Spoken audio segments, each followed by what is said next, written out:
Well, we begin with this. President-elect Trump has big plans for day one of his new administration. He's promised to get a lot of things done next year, and among them are closing our southern border, deporting illegal migrants, and EV mandates, and increasing energy production. It's a lot to do, but which of these will he do on day one? We have a few guesses. Here's Trump on his plans for next year. On my first day back in the Oval Office, I will sign a historic slate of executive orders to close our border to illegal aliens and stop the invasion of our country. And on that same day, we will begin the largest deportation operation in American history. I will sign day one orders to end all Biden restrictions on energy production, terminate his insane electric vehicle mandate, cancel his natural gas export ban, and together we will make America powerful again. We will make America wealthy again. We will make America healthy again. We will make America strong again. We will make America proud again. We will make America safe again. And we will make America great again. So big plans for day one and for his entire term. But I want to start with this, Tommy. I spoke with Tom Homan last week, and there was this NBC report that was floating around about Trump preparing 5 executive orders on illegal immigration, which would be significant. That would be more than all executive orders he did on day one last term. So I asked Tom Homan, is it going to be 5? And here's what he said.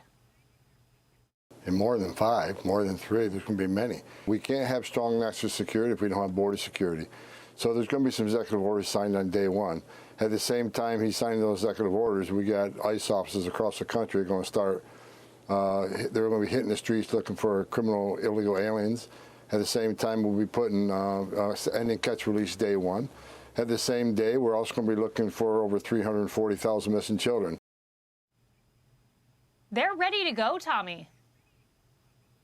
They're ready to go because they have to be, Kayleigh. I mean, this is the mandate from the American people. I do believe that Donald Trump won in the economy, but I think he also won on the border and restoring border security and national security. And I think they've got a lot of work to do because the last 4 years, the floodgates have been opened. You can't allow 10 million plus people, largely unvetted, into a country and then expect Donald Trump to sit on his thumbs in his first days in office. He's got a lot of work to do, and it's going to take much of the next 4 years for him to get that done because the damage has been so severe to this country with the open borders. Tom Homan is ready to go. And, you know, I know Tom Homan well, as do most of us on this show. And Tom Homan is not doing this because he wants a promotion. He's not doing this because he wanted to come out of retirement. He's doing this because he truly loves his country and he has the skill set to be able to get this done. And it's going to be an ambitious endeavor for sure. It's going to require a lot of work. It's going to require a little bit of money, but the ambition is there and it's all for the American people. That's what I love about Donald Trump and his executive orders. Everything he's doing, it's not for him. It's not for the rest of the world. It's for the American people. And that's what we elected him to do. Most people are so excited for January 20th. It really will be like the second coming of Christmas. Yeah, a lot of people making that comparison. Paul, you know, I saw this. I wanted to go back to Biden's first day, and I saw this Wall Street Journal headline. It says Biden signs executive orders on face mask mandate, Keystone Pipeline, and Paris Accord. I don't think we're going to have a face mask mandate on day one, but it says Mr. Biden signed 15 EOs, 2 executive actions on his first day in office, far more than any of his modern predecessors, none of whom signed more than 1. If I'm a betting woman here, I'm thinking Donald Trump wants to break the 15 record, and we may see way more than that. Yeah, so we all recall that spate of executive orders, many of which felt very spiteful, particularly the things on the border. And just to double tap what Tammy was talking about, I think where this is going to be most visible day one to the American public is going to be on the border stuff. And that's not to say that the other measures are not going to be important, but ICE is ready to go. I mean, those marching orders have already sort of filtered down, and they know what they're going to be asked to do. You're going to see the border have much more friction, okay? It's not going to be completely closed, but they're going to do a lot that hasn't been done. The other place you're going to see it is at the local level as Tom Homan sends ICE out and the Director of Homeland Security send ICE out to try to find the bad guys. It's really that simple. Finding them is where the challenge is, particularly in sanctuary cities. So if you take New York, which is a sanctuary city, well, if they go into the system, they're arrested, they're an illegal. Let's take the guy that lit this poor woman on fire in the subway recently here in New York City, all right? An illegal alien committed this kind of a crime. That's very public. We know he's there, but very often you don't know that. How are you going to find them? Especially in a sanctuary city that has said, we're not going to notify you. So ICE is going to have to come up with mechanisms, and a lot of them are going to be very legalistic, things like subpoenas and writs of habeas corpus, et cetera. They're going to have to go in, pull these guys out of jail, get them out of the country, rather than have us be responsible for their care and feeding for a 10 to 20 life, whatever it is, in jail. We don't want to deal with that. We want to get them out. That's the challenge, and that's what Homan faces. And that's a big one. I think we'll see a ton. I agree with you on immigration on day one. Kara, two that I think are very important. It's not the border, but especially this first one.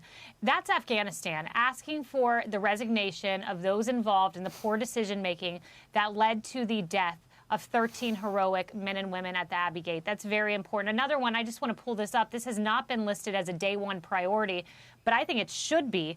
Washington Times: imprisoned pro-life activists hope for Trump pardon after prosecution by Biden DOJ, including Paulette Harlow, an elderly woman who was outside a clinic and now is in jail with health problems.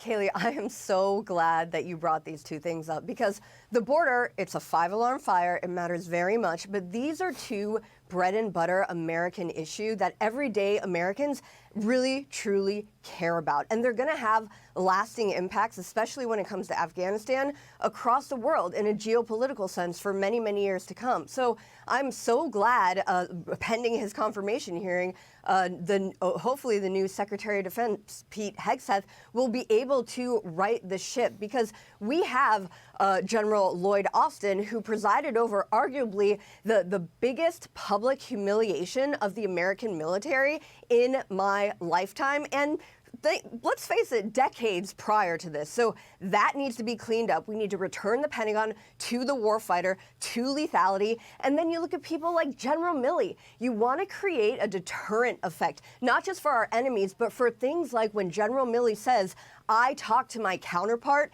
in the PLA, the People's Liberation Army in China, and I said that I would talk to you before the civilian controller of the military, Donald Trump, would take any action. We want to deter flag officers from taking actions like that to subvert this lawfully elected president of the United States. So I think that is going to be absolutely huge. Pete Hegseth has a big charge there. I believe he will deliver, and I hope he gets confirmed. His hearing is January 15th. And then the pro-life cause. That is something, the weaponization of the justice system has been turned inward on the American people. This cannot stand. I hope they get pardoned, at least in the first few days, and that justice, real justice, is actually restored to the American people, because we cannot have a country when you're jailing good religious believers for acting out their faith. Amen to that. And Paulette Harlow's husband fears she will die in jail. So I hope that doesn't happen. I hope she gets to go back to her church family, to her husband, and to her family. Leslie, these are the Democrats' plans. I wanted to save this for you. This is Politico. This is Chuck Schumer. He did an interview with Politico. I don't know exactly what Trump will do, but I can tell you this. The judiciary will be one of our strongest, if not our strongest barrier against what he does. When we started out, we knew it would be a very difficult job to do more than Trump had done, but we did it. We got 235, more than a quarter of the federal judiciary. So is the plan just sue into oblivion? Well, I certainly hope it wouldn't be, because that's not productive, not just for my party, but for the process of our American system and for the American people. But there are some things that are going to be problematic and that are going to be met just as they were in the first administration, like with some of these bans or some of these deportation, ideas. When you just look at some of the executive orders within the mass deportation, for example, you look at some of the you talk about cost. It's not just financial cost. There's also emotional cost to military. There is also emotional cost to families.